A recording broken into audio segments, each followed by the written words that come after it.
भरोसा, ये वो अनदेखी डोर है जो हमें बांधती है। ये रिश्तों की बुनियाद है, समाज का आधार।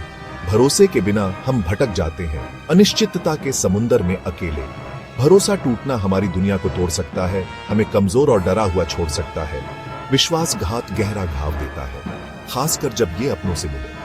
दर्द बढ़ जाता है, हर पल जख्म हरा होता है। ये हमें अपनी हर चीज पर सवाल उठाने पर मजबूर कर सकता है। इंसानियत पर से हमारा विश्वास डगमगा सकता है।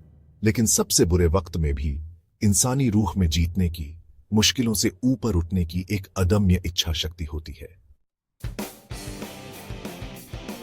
रुखैया एक छोटे से गांव की लड़की दिल्ली आई थी अपने सपनों को सीने से लगाए। उसके भाई सलीम ने उसे एक बेहतर जिंदगी का वादा किया था, गरीबी और सीमित मौकों से आजादी का मौका। उसे शहर में नौकरी मिल गई थी और उसने रुखैया का ख्याल रखने की कसम खाई थी। पर लगता है किस्मत को कुछ और ही मंजूर था। लालच में अंधे होकर सलीम ने रुखैया को एक कोठे में बेच दिया। उसके भरोसे को सबसे घिनौने तरीके से तोड़ दिया। अकेली और डरी हुई वो एक बुरे सपने में फंस गई। उसके सपने चकनाचूर हो गए। उसकी रूह उसके भाई के विश्वासघात के बोझ तले दब गई। दिल्ली, सपनों का शहर, उसकी कैद बन गया।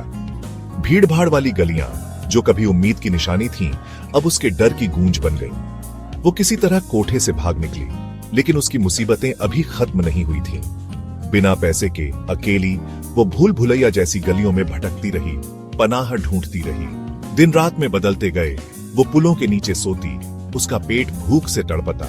उसे अनजान लोगों की मेहरबानी में सुकून मिला, कभी कभी एक रोटी मुस्कुराहट के साथ बांटी गई। रुखैया जानती थी कि वो हार नहीं मान सकती। उसे अपनी इज्जत के लिए, अपनी जिंदगी के लिए लड़ना था। एक दिन भटकते हुए वो एक एनजीओ के दरवाजे पर पहुंच गई। उसकी वीरान दुनिया में उम्मीद की एक किरण। उन्होंने उसे रहने की जगह, खाना और सबसे जरूरी अपनापन दिया। उसे एनजीओ में काम मिल गया, गरीब महिलाओं के लिए उनके साक्षरता कार्यक्रम में मदद करने का। जैसे जैसे उसने इन महिलाओं की ताकत और हौसला देखा, उसका अपना हौसला भी बढ़ने लगा। उसे एहसास हुआ कि वो अकेली नहीं है, कि उसकी कहानी खत्म नहीं हुई है। उनके समर्थन और अपने नए उद्देश्य से सशक्त होकर रुखैया ने वापस लड़ने का फैसला किया। वो अपने भाई के विश्वासघात को अपनी जिंदगी की पहचान नहीं बनने देगी। जमानत पर रिहा होकर सलीम दिल्ली वापस आ गया। रुखैया के रगों में डर दौड़ गया, लेकिन उसने झुकने से इनकार कर दिया। उसने अपनी आवाज पाई थी और वो इसका इस्तेमाल करेगी। एनजीओ की मदद से उसने अपने भाई के खिलाफ पुलिस में शिकायत दर्ज कराई। कानूनी लड़ाई लंबी और कठिन थी। हर मोड़ पर उसकी दृढ़ता की परीक्षा ले रही थी।